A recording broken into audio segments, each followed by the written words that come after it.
महाराज जी, आपके चरणों में कोटि कोटि प्रणाम। राधे राधे। महाराज जी, बिना दीक्षित हुए अंतःकरण से गुरु मानकर उसकी अमृत वाणी तथा दिशा निर्देश का फलन करते हुए सभी मांगलिक कार्यों एवं किए जा सकते हैं, पर आध्यात्मिक उन्नति के लिए जो हमें मंत्र चाहिए वो कहाँ से मिलेगा? बात तो समझनी ना, कि बाहरी क्रियाएं तो निर्देश हो गए, लेकिन अंतर की गुफा में हम प्रकाश कर सकें उसके लिए हमें क्या पदार्थ मिला, क्या क्रिया मिली, उसके लिए क्या चेष्टा। तो उसके लिए गुरुदेव के जो श्री मुखारविंद से जीवन भर रटा गया है, वो जब मंत्र देते हैं तो उससे हृदय का अंधकार नष्ट होता है। बाहरी क्रियाओं के निर्देश तो उपदेश से हम सुन सकते हैं, उनको मानेंगे तभी तुम उपदेश मानेंगे, लेकिन इतने मानने से काम नहीं चलेगा। जब हम वास्तविक बोध प्राप्त करना चाहेंगे या वास्तविक अध्यात्म उन्नति चाहेंगे, तब हमको अंतर प्रकाश की जरूरत है। बाहरी तो क्रिया हम कर सकते हैं, आप ऐसे चलोगे, ऐसे चलोगे, आप ये नहीं करोगे, आप ये नहीं करोगे, ठीक है, लेकिन अंतर गुफा में यहाँ अब ये आप जपोगे और ये आप चिंतन करोगे, ये आपके ध्यान का विषय होगा, ये आपके जप का विषय होगा। अब इसके लिए तो गुरुदेव का वर्ण करना ही पड़ेगा, चाहे शिव विरंच सम होई गुरु बिनु भव निधि।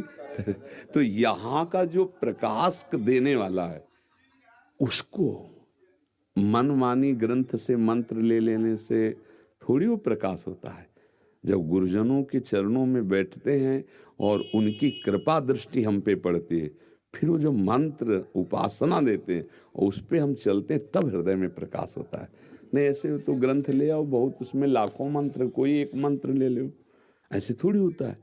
गुरु कृपा से होता है। देखो, ध्यान मूलम गुरु मूर्ति, पूजा मूलम गुरु पदम, मंत्र मूलम गुरु वाक्यम, मोक्ष मूलम गुरु कृपा, ऐसा वर्णन किया जाता है। उसमें खास बात क्या होती है कि हमारा अहंकार नष्ट हो जाता है कि हम तो कुछ हैं, हमारे गुरुदेव की कृपा से साधन चल रहा है, गुरुदेव चला रहे। तो अंदर का दो प्रकार का साधन हो, एक बाह्य साधन और एक अभ्यंतर साधन, आंतरिक साधन। तो आंतरिक तो उनका मंत्र, उनके द्वारा दिया हुआ ध्यान, ये जपो और ये ध्यान करो। ये तो प्रवचन में तो नहीं मिलेगा, प्रवचन में तो बाहरी बात मिल जाएगी। अंतर की जो वो चखे हैं, महापुरुषन ने ब्रज भाषा में, महापुरुषन ने सब रस गायो, देखनो यह है कि उनको हियो कहाँ ठहरानो, ताको गहनो। महापुरुषन ने सब बात कही, पर देखना ये कि वो हृदय में क्या छुपाए हुए है, ताको गहनो, उसको पकड़ना है। अब हृदय की बात पकड़ने के लिए तो हृदय देना पड़ेगा। नहीं, बिना तन मन प्राण न्यौछावर किए ये खेल ही नहीं होता अध्यात्म का। इस खेल में तन मन प्राण न्यौछावर किए जाते हैं। अब जो आपकी आज्ञा वैसे मेरा जीवन, आंतरिक और बाहर दोनों, सफलता ही सफलता अध्यात्म की मिलती चली जाएगी।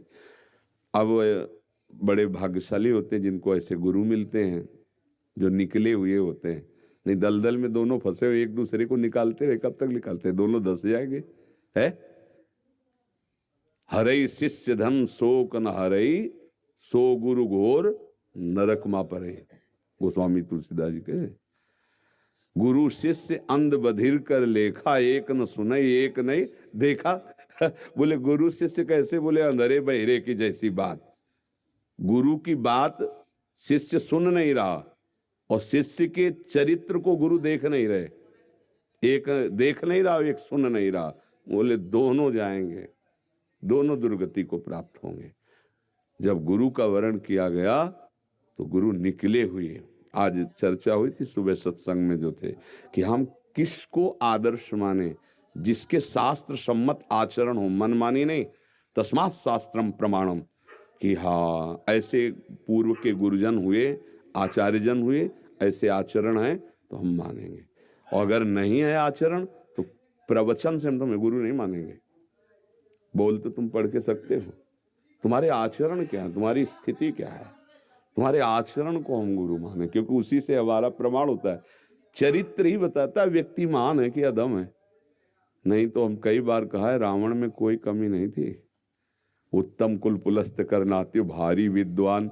और हमारे महादेव जी का जो स्तोत्र है, आज भी कहीं भी अभिषेक हो गाया जरूर जाएगा। जटाटवी गलत ज्वल प्रवाह पावित स्थले गले लंब लंबिताम भुजंग तुम। अब आप सोचो, इतना बड़ा विद्वान चरित्रहीन हो गया तो राक्षस कहा गया। केवल चरित्र बिगड़ने के कारण उसको राक्षस कहा गया। और महादेव जी ने ही लंका दी थी, और महादेव जी का ही उपासक था, और महादेव जी ही जाके लंका भस्म किए। हनुमान जी कौन है? वही तो है 11वें रुद्र का अवतार। अब ये चरित्र अगर पवित्र नहीं है, आचरण पवित्र नहीं है, तो किस बात के गुरु? अब ऐसा थोड़ी कि आप जो चाहो, नहीं, शास्त्र अनुशासन है। मान लो आप बड़े पदाधिकारी, तो हमारे राष्ट्र का कानून है, उसके अंतर्गत रहिए आप। जिसने कानून बनाया है अगर वो भी उसी कानून के खिलाफ हो, तो उसी कानून के अंतर्गत उसको भी सजा हो जाएगी, नहीं हो जाएगी? तो आप ये समझो कि कानून के खिलाफ नहीं, तो ये भागवत जी, गीता जी, बड़े बड़े शास्त्र, वेद, पुराण, ये भागवती कानून है, कानून।